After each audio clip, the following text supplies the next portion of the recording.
जय हिंद। आज हम लोग क्लास 10th बिहार बोर्ड इतिहास के चैप्टर 4 को पढ़ने वाले हैं, जिसका नाम है भारत में राष्ट्रवाद। यह वीडियो जो है इस चैप्टर का छठा भाग है। बाकी के जो 5 पार्ट हैं उसके वीडियो का लिंक नीचे डिस्क्रिप्शन में दिया हुआ है, वहां से जाकर के आप उसे देख सकते हैं। इस वीडियो में हम लोग किसान सभा का गठन कैसे हुआ उसके बारे में पढ़ेंगे, जो जनजातीय आंदोलन हुआ है उसके बारे में पढ़ेंगे, मजदूर आंदोलन के बारे में पढ़ेंगे और साथ ही साथ यहाँ पे कांग्रेस की स्थापना कैसे हुई, इसके पूरे इतिहास को देखेंगे कि आखिर ये भारतीय राष्ट्रीय कांग्रेस जो है ये कैसे बना, इसकी स्थापना कैसे हुई। तो आज के वीडियो में हम लोग इन्हीं सब चीज़ों पे चर्चा करने वाले हैं। तो बिना किसी देरी के चलिए शुरू करते हैं आज के क्लास को। सबसे पहले हम लोग देखेंगे किसान सभा का गठन।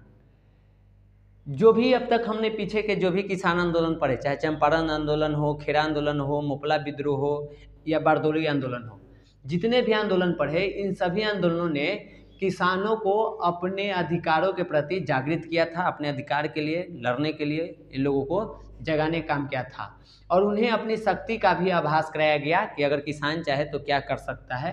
तो ये भी चीज़ यहाँ पे किया गया था।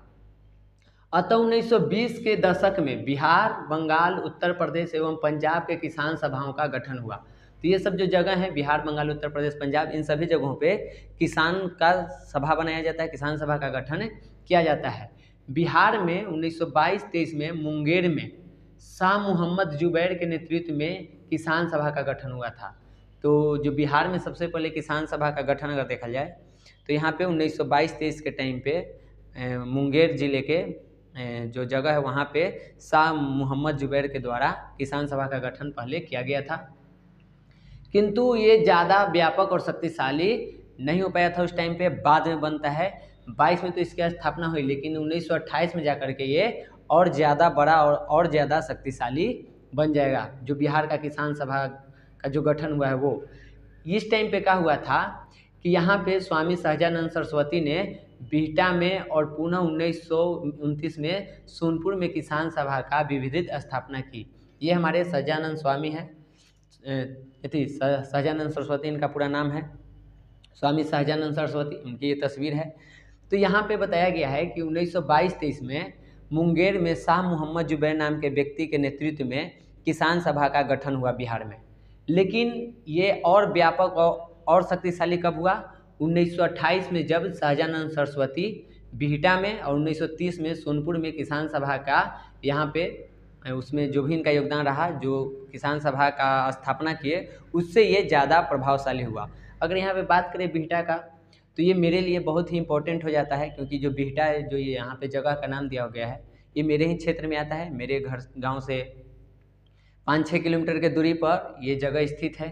तो मेरे लिए भी एक गर्व की बात होती है कि जब हमारे देश में राष्ट्रवादी आंदोलन चल रहा था तो हमारे क्षेत्र से भी लोगों का यहाँ योगदान रहा है। यहाँ पे भी किसानों के लिए बिहटा में सभा किया गया और वो बहुत बड़ा सभा हुआ, व्यापक रूप से हुआ।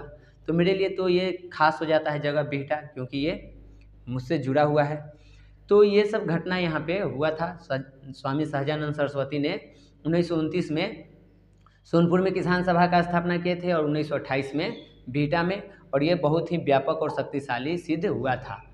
इसी वर्ष सरदार पटेल ने भी बिहार की यात्रा की थी। जो सरदार वल्लभ भाई पटेल हैं, उन्होंने बिहार की यात्रा की और इससे क्या हुआ कि आंदोलन को और ज़्यादा बल मिल गया, क्योंकि इससे पहले वो बारदोली आंदोलन कर चुके थे, वहाँ से इनको सरदार की उपाधि भी मिल चुकी थी। तो देश भर में लोग इनको जानते भी थे और ऐसे में किसान सभा हो रहा है, आंदोलन हो रहा है, उस समय सरदार पटेल का बिहार आना एक यहाँ पे सोने पे सुहागा जैसा हो गया, क्योंकि इनको यहाँ के जो किसान आंदोलन करने वाले थे तो उनको एक नया यहाँ पे ऊर्जा मिलता है। उनको लगता है कि सरदार पटेल भी उनको साथ खड़े हैं, तो आंदोलन और जोर पकड़ लेता है। 11 अप्रैल 1936 को लखनऊ में अखिल भारतीय किसान सभा का गठन हुआ।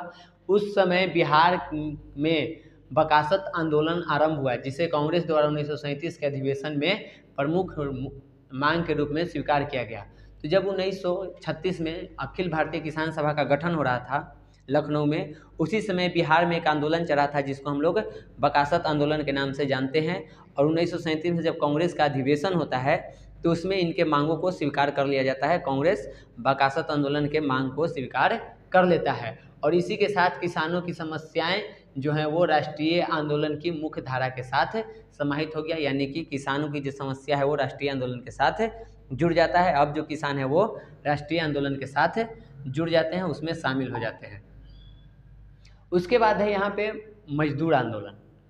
यूरोप में औद्योगिकरण और मार्क्सवादी विचारों के विकास का प्रभाव अन्य देशों पर भी पड़ा। जब यूरोप में औद्योगिकरण और मार्क्सवादी विचारधारा के प्रचार हुआ तो उसका प्रभाव हमारे भारत पर भी पड़ा, और यहाँ पे औद्योगिक प्रगति तो हुई भारत में, साथ ही साथ मजदूर वर्ग का यहाँ पे जो सोचने की शक्ति है, जो चेतना है, वो भी जागृत हुई। 20वीं शताब्दी के आरंभिक वर्ष में देखें तो यहाँ पे एक व्यक्ति है जिनका नाम है सुब्रमण्यम अभचर ने मजदूरों की यूनियन के गठन की बात कही थी। जो सुब्रमण्यम यहाँ अभचर हैं, उन्होंने मजदूर की यूनियन बनाने की बात 20वीं शताब्दी के शुरुआत में ही कर दिए थे। तो दूसरी ओर स्वदेशी आंदोलन का भी प्रभाव मजदूर आंदोलन पर पड़ रहा था। एक तरफ वो मजदूर यूनियन बनाने की बात कर रहे थे सुब्रमण्यम अभचर, और दूसरी तरफ यहाँ पे स्वदेशी आंदोलन भी चल रहा था, जिसका प्रभाव मजदूरों पे भी पड़ रहा था। 1917 में जब अहमदाबाद में प्लेग की बीमारी फैली तो वहाँ के मजदूर जो है वो शहर छोड़ करके जाने लगे थे। 1917 में जो अहमदाबाद है वहाँ पे प्लेग की महामारी फैल जाती है, जैसे हम अभी 2 साल पहले कोरोना की बीमारी जैसे हमारे देश में फैली थी विश्व भर में, वैसे ही 1917 में प्लेग नाम की एक महामारी फैली थी, जिसके वजह से वहाँ के जो मजदूर थे वो शहर छोड़ करके अपने गांव लौट रहे थे। तब यहाँ पे जो मिल के मालिक है उन लोगों ने क्या किया कि मजदूरों के वेतन में वृद्धि कर दी, और वृद्धि करके उनको रोकने की कोशिश की कि इनको रोक लिया जाए। जो महामारी खत्म होने पर समाप्त कर दी गई। जैसे ही वेतन में वृद्धि की गई तो मजदूर लोग रुक गए, लेकिन जैसे ही महामारी खत्म हुई तो ये वेतन को भी खत्म कर दिया गया, जो वेतन में वृद्धि किया गया था उसको भी समाप्त कर दिया गया। इससे मजदूर जो है वो खुश नहीं हुए, क्योंकि प्रथम विश्व युद्ध और उससे उत्पन्न महंगाई के कारण बोनस की कटौती उनके लिए कष्टदायक थी। अब खुश न होने की वजह यह थी, कुछ टाइम पे प्रथम विश्व युद्ध चल रहा था और महंगाई बहुत ज़्यादा बढ़ चुकी थी। ऐसे में अगर सही से वेतन ना मिले तो घर चलाना मुश्किल हो जाता था मजदूरों के लिए, कष्टदायक जीवन जीना पड़ता था। तो जब यहाँ पे बोनस में कटौती की गई तो इससे मजदूर लोग खुश नहीं होते हैं, असंतुष्ट होते हैं। गांधी जी ने भी मजदूरों की मांग का समर्थन कर दिया था और मिल मालिकों के साथ मध्यस्थता का प्रयास किया। मिल मालिक से मिले, उनको कहे कि नहीं, जो मजदूरों की वेतन है वो बढ़नी चाहिए, महंगाई बढ़ चुकी है, तो इस तरह से वो मजदूर के साथ दे रहे थे। अंततः गांधी जी के सुझाव पर ही बोनस को पुनः बहाल कर दिया जाता है और इस तरह से यहाँ पे 35% दर में बढ़ोतरी की जाती है। जो वेतन है उसका 35% बोनस बढ़ाया जाता है।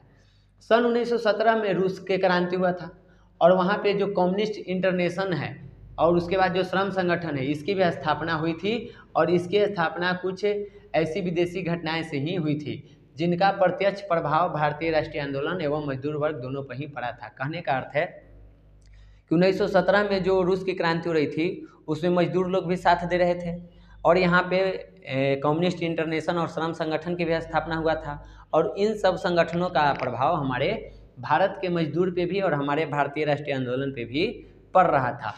और इसी को ध्यान में रखते हुए 31 अक्टूबर 1920 को कांग्रेस पार्टी ने एक नया संगठन बनाया मजदूरों के लिए, जिसका नाम रखा गया all India trade union Congress, जिसे शॉर्ट में हम लोग AITUC के नाम से जानते हैं। तो यहाँ से ये एक इम्पोर्टेंट सवाल हो जाता है कि ऑल इंडिया ट्रेड यूनियन का कांग्रेस की स्थापना कब हुई। तो 31 दिसंबर 1920 को कांग्रेस पार्टी द्वारा इसकी स्थापना की गई और CR चित्तरंजन दास ने सुझाव दिया कि कांग्रेस द्वारा किसानों एवं श्रमिकों को राष्ट्रीय आंदोलन में सक्रिय किया जाए। यानी कि यहाँ पे इनका मानना था CR दास का कि पहले all India trade union Congress की स्थापना की जाए और भारत के जितने भी मजदूर किसान हैं उनको भी यहाँ पे इस संगठन के द्वारा कांग्रेस में शामिल किया जाए और फिर राष्ट्रीय आंदोलन में इनसे मदद ली जाए, इनको भी यहाँ पे सक्रिय रूप से भूमिका निभाने के लिए उत्प्रेरित किया जाए, इनको भी शामिल किया जाए इसमें।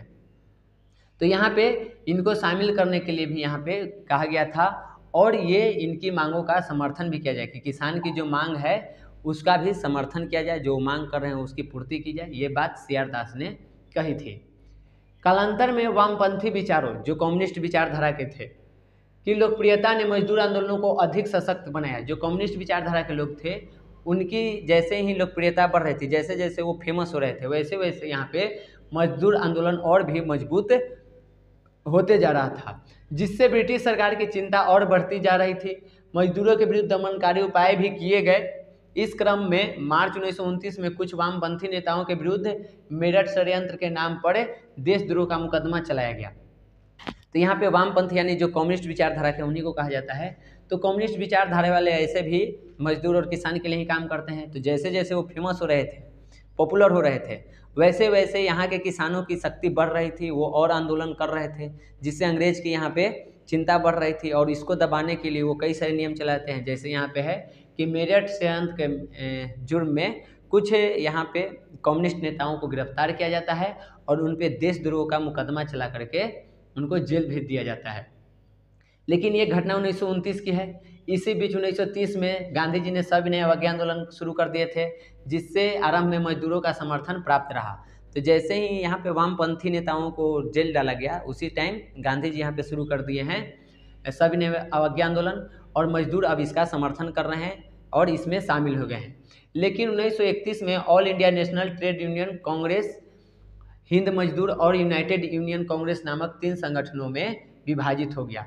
जो यहाँ पे बनाया गया है अभी, जो ये all India trade union Congress बनाया गया है, ये 1931 में टूट जाता है। 20 में स्थापना हुआ और 31 में जाकर के ये टूट जाता है 3 भागों में, जिसमें से एक बना all India national trade union Congress है, फिर है यहाँ पे हिंद मजदूर संघ, और तीसरा है यूनाइटेड ट्रेड यूनियन कांग्रेस। ऐसे करके ये 3 भाग में बंट जाता है। इसके बाद भी राष्ट्रीय आंदोलन के प्रमुख नेताओं जैसे कि जवाहरलाल नेहरू, सुभाष चंद्र बोस आदि द्वारा समाजवादी विचारों के प्रावधान मजदूरों का समर्थन जारी रहा। तो कांग्रेस जो ट्रेड यूनियन बना था वो भले ही 3 भाग में टूट चुका है, लेकिन जो राष्ट्रीय आंदोलन के प्रमुख नेता थे वे लोग अभी भी मजदूर का समर्थन कर रहे थे। वो समाजवादी विचारधारा के समर्थक थे, जिनमें जवाहरलाल नेहरू, सुभाष चंद्र बोस जैसे लोगों की नाम आती है। इसके बाद है एक जनजातीय आंदोलन। भारत के राष्ट्रीय आंदोलन में जनजातीय आंदोलन का भी बहुत महत्वपूर्ण भूमिका रहा है।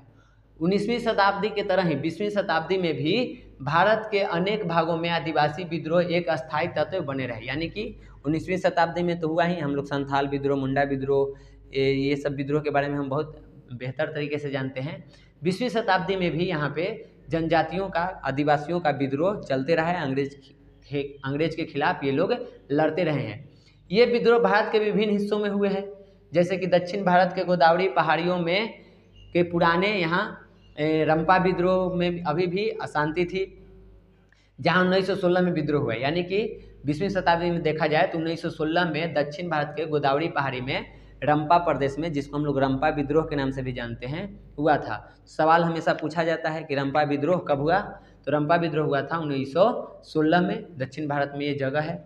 उसके बाद 1922-24 में अल्लमुड़ी सीताराम राजू के नेतृत्व में होने वाले बड़े विद्रोह की भूमिका का कार्य किया गया। साहूकारों द्वारा जो शोषण किया जाता था, झूम की खेती और जमाने से चले रहे चराई संबंधी अधिकारों पर रोक लगाने वाले वन विभागों के खिलाफ आदिवासियों ने राजू के नेतृत्व में छापामार युद्ध छेड़ रखा था। तो हम लोग पढ़े हैं कि अंग्रेज यहाँ पे वन नीति भी ला दिया था, जिसके कारण यहाँ पे वन में अब किसान या जो मजदूर है, आदिवासी हैं, वो लोग नहीं जा सकते थे। उन लोग को वहाँ से बाहर कर दिया गया था। बहुत सारे नियम कानून लगा दिए गए थे, पाबंदियाँ लगा दी गई थी। उसके बाद जो साहूकार हैं उनका शोषण बढ़ गया था, लोग कर्ज लेते थे और कर्ज चुकता ही नहीं था। तो ये इस तरह के बहुत सारी समस्याएं थी, और इन समस्याओं से निपटने के लिए यहाँ पे जो आदिवासी हैं वो सीताराम राजू के नेतृत्व में छापामार युद्ध छेड़ रखे थे, यानी कि छिप छिप के यहाँ पे लड़ाई कर रहे थे। इस विद्रोह को दबाने के लिए मद्रास सरकार को काफ़ी धन और सैन्य शक्ति खर्च करनी पड़ी थी। मद्रास सरकार हर तरह से कोशिश किया था कि मोपला विद्रोह को दबाया जाए। अंततः 6 मई 1924 को यहाँ पे सीताराम राजू को गिरफ्तार कर लिया जाता है और उन्हें गोली मार दी जाती है। 6 मई 1924 को याद रखेंगे, सीताराम राजू को 6 मई 1924 को गिरफ्तार किया गया था और उनकी गोली मार के हत्या कर दी गई थी। सितंबर आते आते तक ये विद्रोह पूरी तरह से ख़त्म कर दिया गया था, इसका दमन कर दिया गया।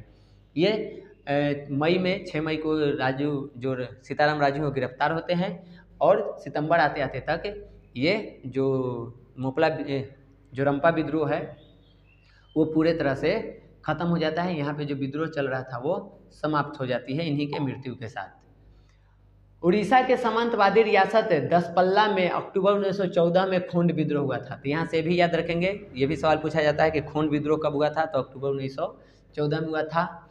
यहाँ पे जो लड़ाई शुरू हुआ वो उत्तराधिकारी विवाद से आरंभ हुआ, उत्तराधिकारी को लेकर के, परंतु शीघ्र ही इसने एक अलग रूप धारण कर लिया।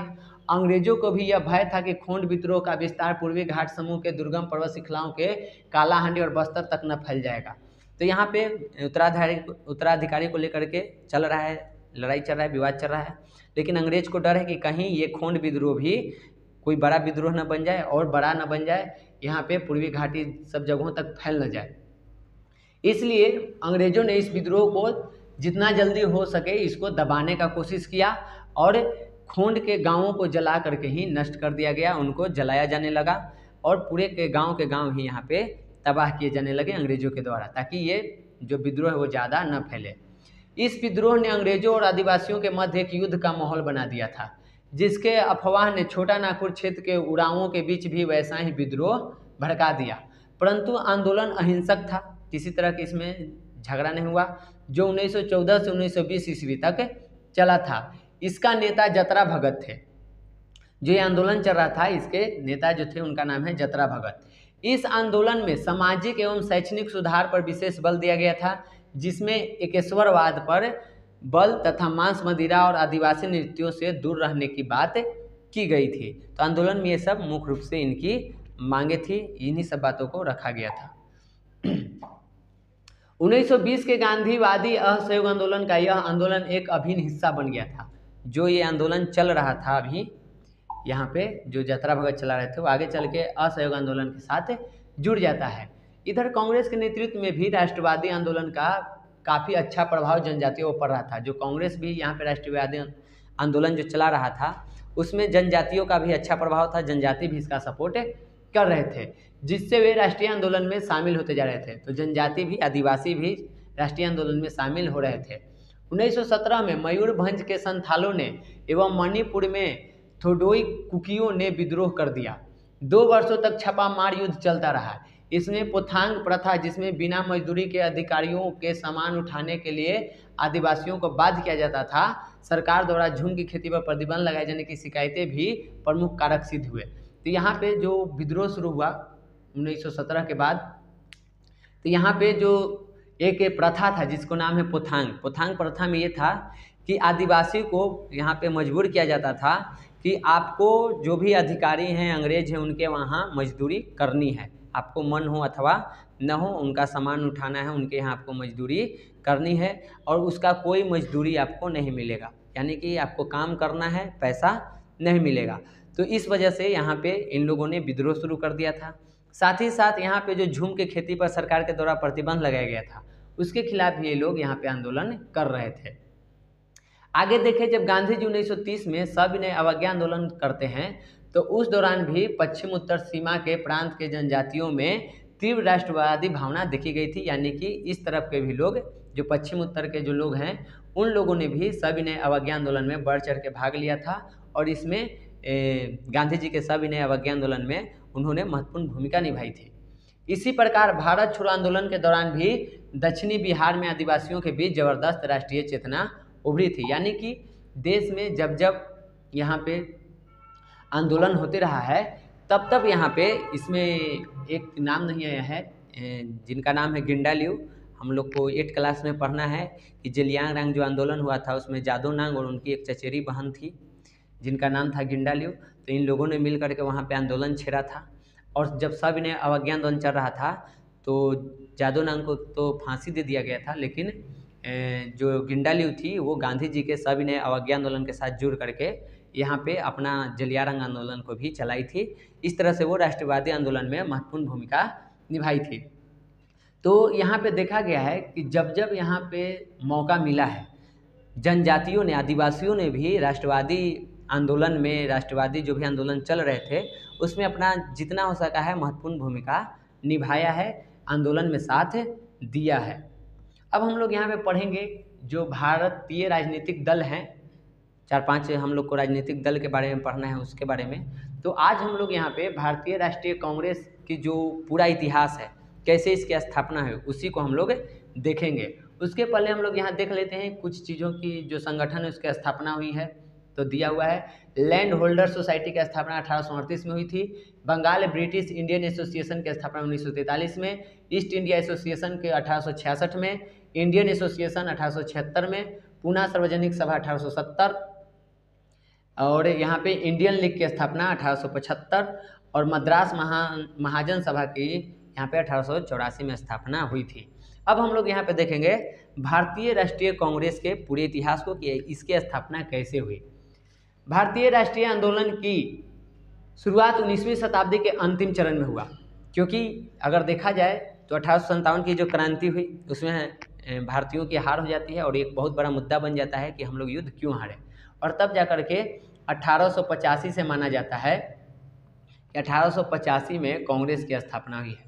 लेकिन इसकी स्थापना होने से पहले की कहानी को पढ़ेंगे 1857 की बात और 1885 से पहले के कि कांग्रेस की स्थापना हुआ कैसे। तो यहाँ पे माना जाता है कि भारतीय राष्ट्रीय आंदोलन की जो शुरुआत हुई वो 19वीं शताब्दी के अंत में, क्योंकि ये अंत चल रहा है। और इसकी शुरुआत कैसे हुई? भारतीय राष्ट्रीय कांग्रेस की स्थापना से। जब भारतीय राष्ट्रीय कांग्रेस की स्थापना हुई तभी से यहाँ पे राष्ट्रीय आंदोलन की भी शुरुआत मानी जाती है।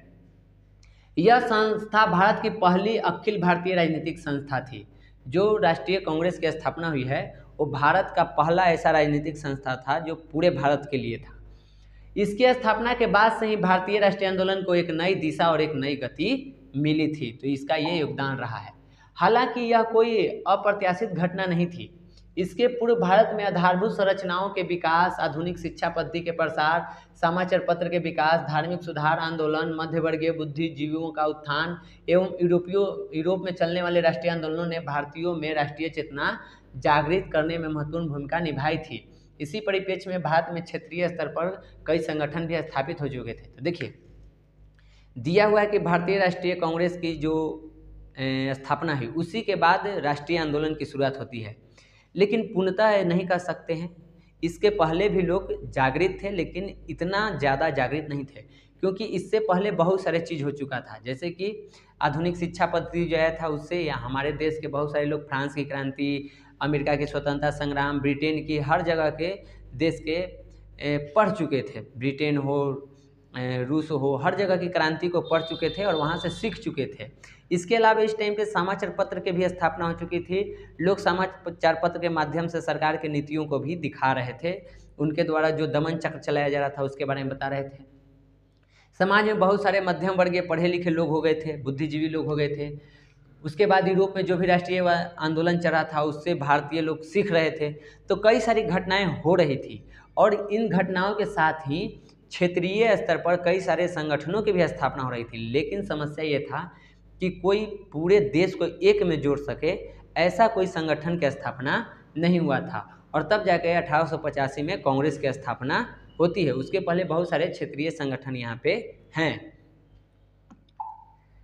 तो यहाँ पे कालांतर में भारतीय राष्ट्रीय आंदोलन क्षेत्रीय स्तरों पर प्रतिदिन बढ़ता गया। जो क्षेत्रीय स्तर पर जो भी आंदोलन हो रहे थे वो धीरे धीरे बड़ा होते जा रहा था।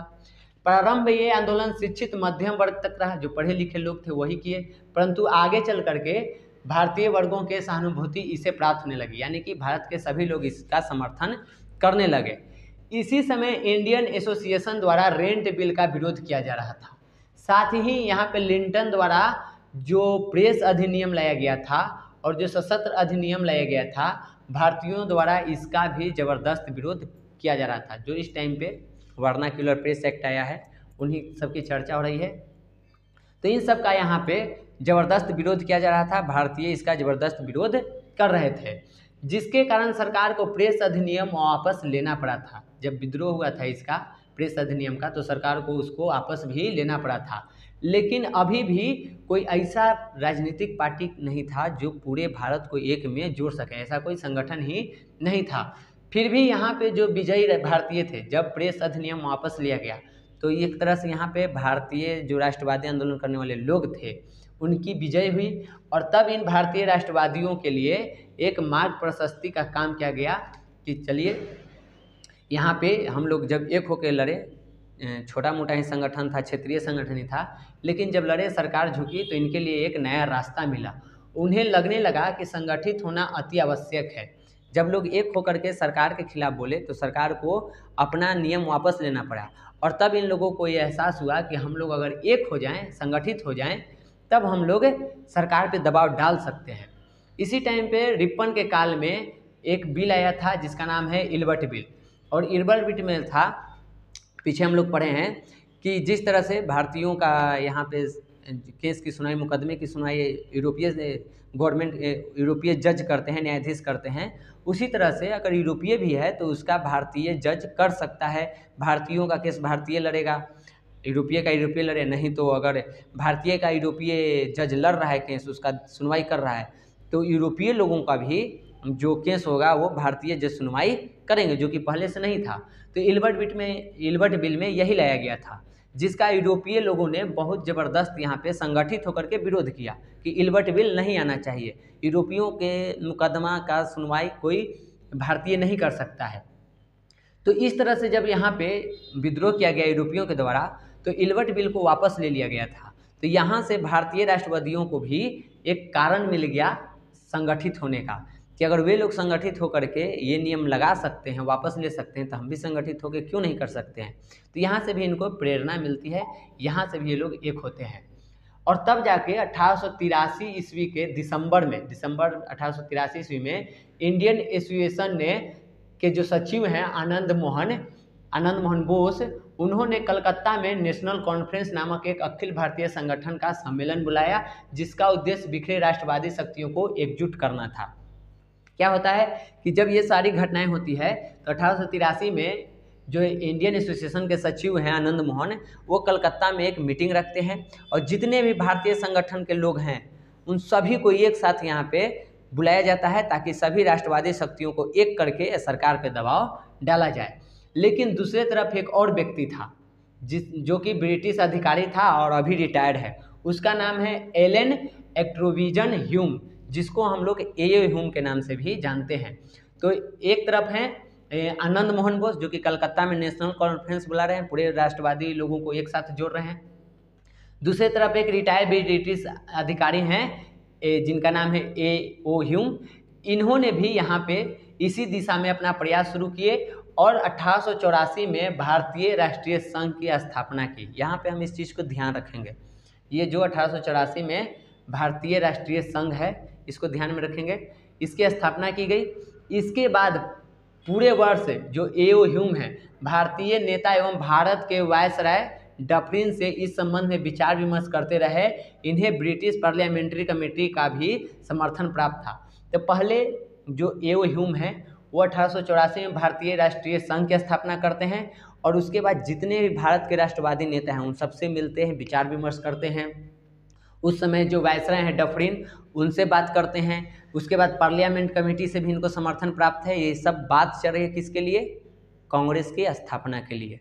तो यहाँ पे पहले जो ए.ओ. ह्यूम है भारतीय राष्ट्रीय संघ की स्थापना करेंगे, इसी का आगे चल के नाम बदल करके भारतीय राष्ट्रीय कांग्रेस रखा जाएगा। तो आगे हम लोग उसको देखते हैं।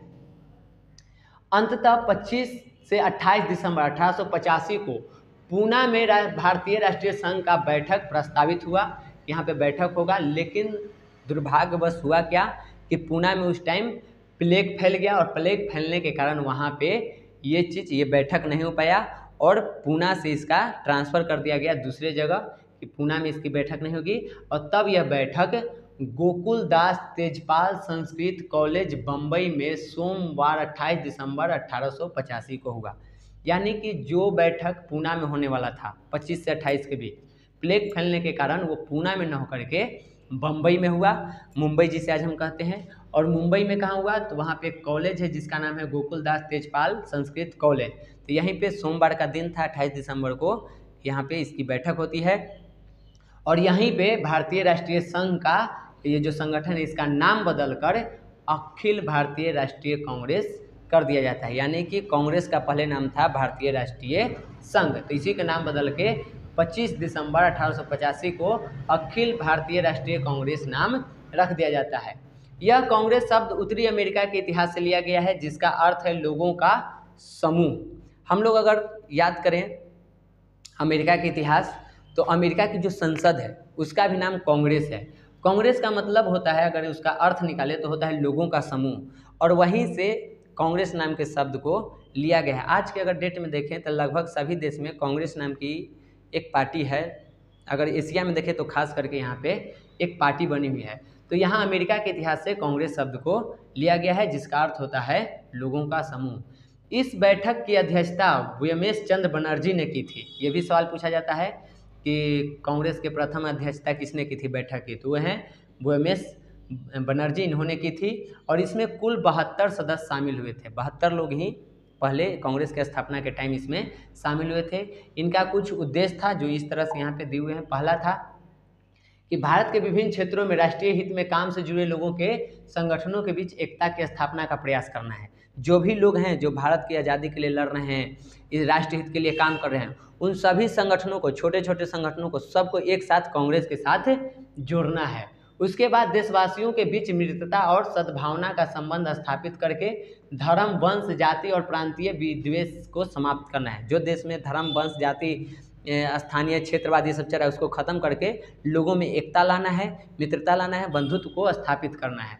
उसके बाद राष्ट्रीय एकता के विकास एवं सुदृढ़ीकरण के लिए हर संभव प्रयास करना है। राष्ट्रीय एकता के विकास के लिए जो भी करना पड़ेगा, जितना संभव प्रयास हो हम लोग करेंगे। फिर था महत्वपूर्ण एवं आवश्यक विषयों के प्रश्नों पर भारत के प्रमुख नागरिकों के बीच चर्चा करना एवं उनके संबंध में प्रमाणों का लेखा तैयार करना, ये भी रखा गया था।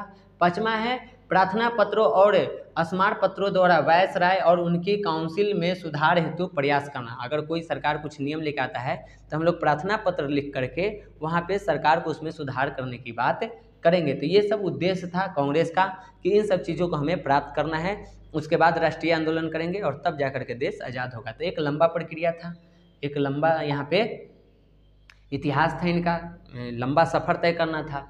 तो इस तरह से कांग्रेस का प्रारंभिक उद्देश्य शासन में सिर्फ सुधार लाना था। इनको पहले राष्ट्रीय आंदोलन, आज़ादी नहीं चाहिए था। पहले जो प्रशासन चल रहा है, जो शासन व्यवस्था, उसमें सुधार लाना था। 1905 में जब कर्जन ने बंगाल का विभाजन किया तो कांग्रेस में विरोध के स्वर उठने लगे। अब यहाँ पे अब तक ये लोग सुधार कर रहे थे, लेकिन 1905 में जब बंगाल विभाजन होता है तब कांग्रेस के लोग विरोध करना शुरू करते हैं। 1907 में इसमें फूट हो गई, कांग्रेस टूट गया, जिसके कारण कांग्रेस कुछ हद तक कमज़ोर भी पड़ गया। तो जब 1907 में इसकी ये टूट जाती है, उधर एक मुस्लिम लीग की भी स्थापना हो जाती है। फिर आगे चल के हिंदू महासभा, ये सब कई सारे आगे चल के मोतीलाल नेहरू, चित्तरंजन दास भी अलग हो जाएंगे, स्वराज दल बनाएंगे। तो देखा जाए तो 1907 में ही कांग्रेस टूट गई थी, विचारधारा अलग हो गया था। और इस कारण से खास करके उस टाइम पे जो लाल बाल पाल हैं तो उनका एक अलग दल हो गया, नरम दल, गरम दल करके ऐसे टूट गया, मुस्लिम लीग टूट गया। तो कहने का मतलब है कि 1907 आते आते तक कांग्रेस में फूट पड़ गई और ये टूट गया। टूटने के कारण कांग्रेस पार्टी कमज़ोर पड़ गई। लेकिन जब गांधी जी भारत के राजनीति में आए, जब 1915 में गांधी जी भारत लौटे और यहाँ के राजनीति में कदम रखा, तब जाकर के भारतीय राष्ट्रीय कांग्रेस को एक नया मजबूती प्राप्त हुआ। फिर से कांग्रेस मजबूत होने लगा, क्योंकि अब यहाँ पे गांधी जी भी इसमें शामिल हो गए। और आगे चल के यही कांग्रेस पार्टी ने ही राष्ट्रीय एकता स्थापित करते हुए भारत को ब्रिटिश शासन के गुलामी से मुक्ति दिलाने में सर्वप्रमुख भूमिका अदा किया। तो देखिए, अगर बात करें भारत की आज़ादी के, तो कोई एक व्यक्ति ने लेकर नहीं आया, कोई एक संगठन लेकर के नहीं आया है। न जाने कितने लोग यहाँ पे अपने देश की आज़ादी के लिए कुर्बान हुए, कितने संगठन बर्बाद हुए, और तब जा कर के देश की आज़ादी मिली है, तब जा कर के हम लोग स्वतंत्र हुए हैं। लेकिन हाँ, यहाँ पे ये कह सकते हैं कि उन सब में जो कांग्रेस है उसकी भूमिका महत्वपूर्ण रही, सबसे आगे रहा, उस टाइम का सबसे बड़ा संगठन था, सबसे बड़ा राजनीतिक दल था, तो इसकी भूमिका सबसे बड़ी रही है, इतना हम कह सकते हैं। बाकी अगर कोई ये कहे कि सिर्फ कांग्रेस की वजह से आज़ादी मिली है तो ये कतई सही नहीं है। बहुत सारे लोग अपना जान कुर्बान किए हैं। हमारे वो खुदीराम बोस जो 12 साल की उम्र में फांसी चढ़ गए, उनकी भी कुर्बानी को हम लोग भूल नहीं सकते हैं। तो बहुत सारे लोग मिल करके यहाँ पे आज़ादी लाए हैं, लेकिन उसमें कांग्रेस का जो राजनीति रहा, ये जो लोगों को एक किया, जो सब संगठन को साथ लाया, एकता लाया, जिस तरह से गांधी जी ने अपना रणनीति बनाया, तो उनका भी महत्वपूर्ण योगदान रहा है और आज हम लोग स्वतंत्र हैं। तो ये था हमारे ये कांग्रेस का इतिहास। आज की वीडियो में हम लोग इतना ही रहने देते हैं।